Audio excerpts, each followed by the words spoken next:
pour cette qualité tout à fait particulière. C'était quelqu'un qui vraiment avait un sens du service de l'État, réellement, comme peu d'hommes politiques ont. C'est quelqu'un qui était profondément attaché à la Pologne. Alors bien sûr, on peut le critiquer sur ses positions un peu passéistes, un peu classiques, un peu... c'est un conservateur, on y reviendra. Bien sûr, mais en même temps, c'était quelqu'un qui avait un énorme sens de ce qu'est le bien de la Pologne. Et il avait effectivement pris des positions, pas seulement à l'égard de la Russie, mais à l'égard de beaucoup de pays concernant la position même de la Pologne au sein de l'Europe et du monde. Je me fais encore le porteur de cette idée de complot juste quelques instants. Est-ce que du coup, ne serait-ce que pour ce que vous venez de nous dire, on ne pouvait pas lui en vouloir? Lui vouloir de quoi? Certains pays pouvaient peut-être, non, avoir intérêt à sa disparition. La Pologne, depuis que Lech Kaczyński est au pouvoir, a été considérée par certains comme un trublion. Moi, je considère que c'est un pays qui a su, d'une certaine manière, montrer que c'était un réel pays, que c'était pas un simple vassal, qu'il a son mot à dire, qu'il compte sur l'échiquier politique, aussi bien en France que dans l'Europe, voire dans le monde. On a souvent critiqué aussi le président Kaczyński pour ses positions ultra pro-américaine.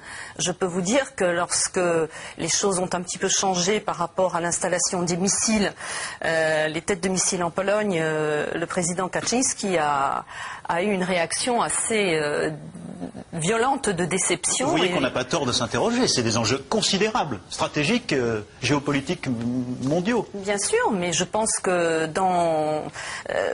tout homme politique qui se respecte est capable à un moment donné de dire eh bien écoutez, je peux m'être trompé. Et il l'a dit en Pologne. Stéphane Courtois, qu'est-ce que ça modifie, la disparition du président Kaczynski et de ses adjoints les plus proches et d'une partie de l'élite polonaise?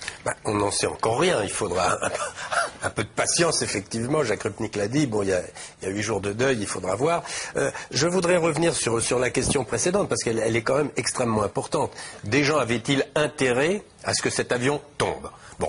J'ai bien entendu tout ce qu'a dit Michel Polaco, ça me paraît tout à fait sensé et raisonnable, mais c'est vrai, que moi je réserve ma réponse tant que je n'ai pas l'intégralité du décodage des boîtes noires pour savoir exactement ce qui s'est dit. Ah oui, vous restez tout de même sceptique. Non, je reste sceptique pour une raison très simple, c'est qu'il n'y a encore pas très longtemps, M. Poutine était violemment opposé à reconnaître réellement que c'était le NKVD. Le NKVD, c'est-à-dire sa propre institution. Le NKVD, c'était l'ancêtre du KGB. Et M. Poutine est un lieutenant-colonel du KGB quand même. Donc alors, il y a le côté polono-russe, c'est une chose, mais il y a le côté communiste.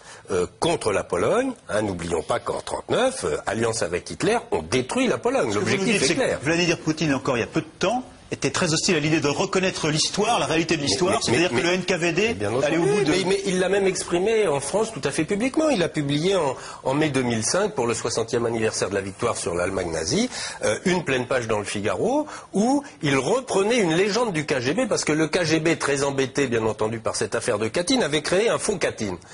On avait trouvé un autre village en Biélorussie qui s'appelait Khatyn, qui avait été brûlé par les Allemands, et voilà qu'on était arrivé à faire une magnifique confusion. Et Vladimir Poutine, dans cet article du Figaro, avait tout simplement repris cette légende.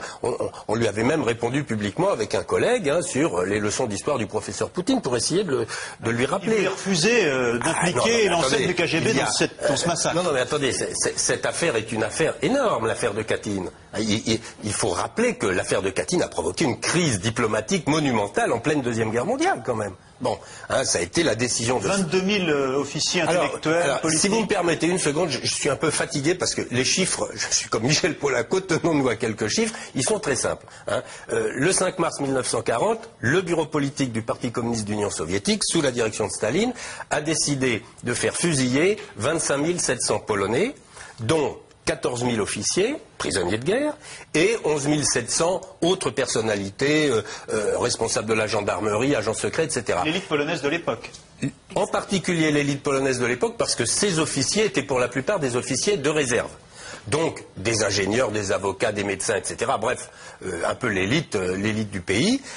Et l'objectif était effectivement de liquider cette élite, de la même manière d'ailleurs que de l'autre côté, au même moment, les nazis faisaient le même travail. Hein. Donc, alors, à Katyn, il n'y a eu que, entre guillemets, je dis bien que, environ 4400 officiers assassinés. Les autres ont été assassinés ailleurs. On n'a d'ailleurs pas retrouvé beaucoup de ces autres assassinés. Hein. Donc voilà, bon, là les choses sont très claires.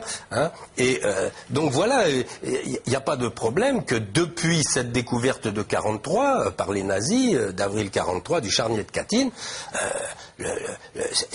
non seulement c'est un traumatisme pour la Pologne, mais c'est une énorme affaire diplomatique. C'est tout le sort de la Pologne pendant la Deuxième Guerre mondiale qui s'est décidé là. Et puis, rappelons que Katyn, ça n'est que la face émergée de l'iceberg. Ouais. Hein, parallèlement, il y a quand même 4 grandes vagues de déportation des Polonais par les Soviétiques, entre 39 et 41, hein, plus de 400 000 personnes au minimum, etc. Bon, donc là, il y a quand même un contentieux énorme. Quand on vous entend, il y a tout ce contentieux historique, puis le contentieux aussi actuel, hein, sur la géopolitique et dans la relation avec les États-Unis, les missiles, antimissiles. Enfin, ça fait tout de même beaucoup de raisons, éventuellement, évidemment, d'en vouloir au président Kaczynski. Michel Polaco, on a compris qu'il n'y avait pas eu de bombe dans cet avion. Mais techniquement, est-ce qu'on peut saboter, et de quelle manière, un appareil comme celui-là et provoquer une catastrophe comme celle-là au moment de son atterrissage? On peut saboter, sauf que si vous voulez, les éléments qu'on connaît, qui sont quand même assez clairs, les éléments qu'on connaît ne laissent pas penser qu'il s'agit d'un sabotage.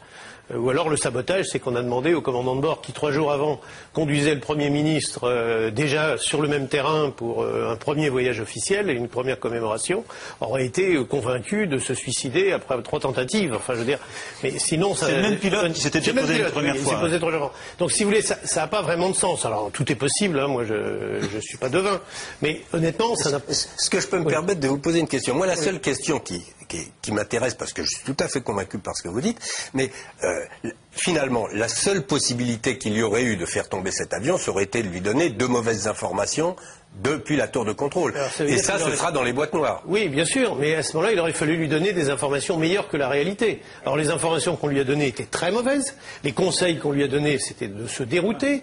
Je veux dire, tout ce qui a été fait par les Russes, en gros, c'est bien.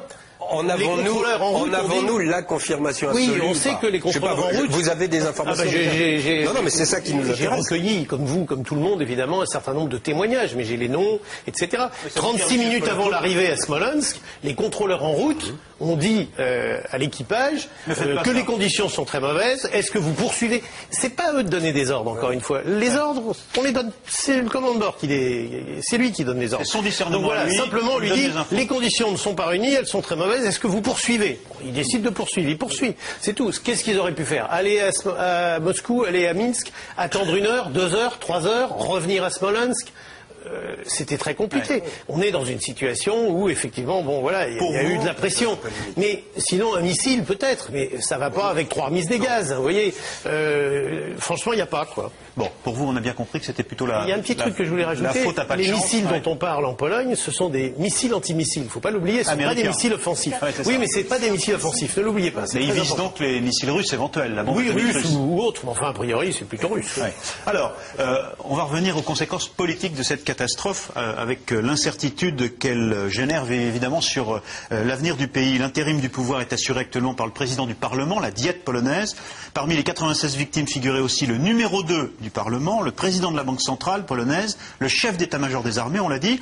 Et en Pologne, où c'est donc l'union sacrée actuellement, eh bien, les élections présidentielles vont être avancées d'octobre, sans doute au mois de juin prochain. Reportage Laurent Di, Joël Lefebvre, commenté par Stéphanie Gillon.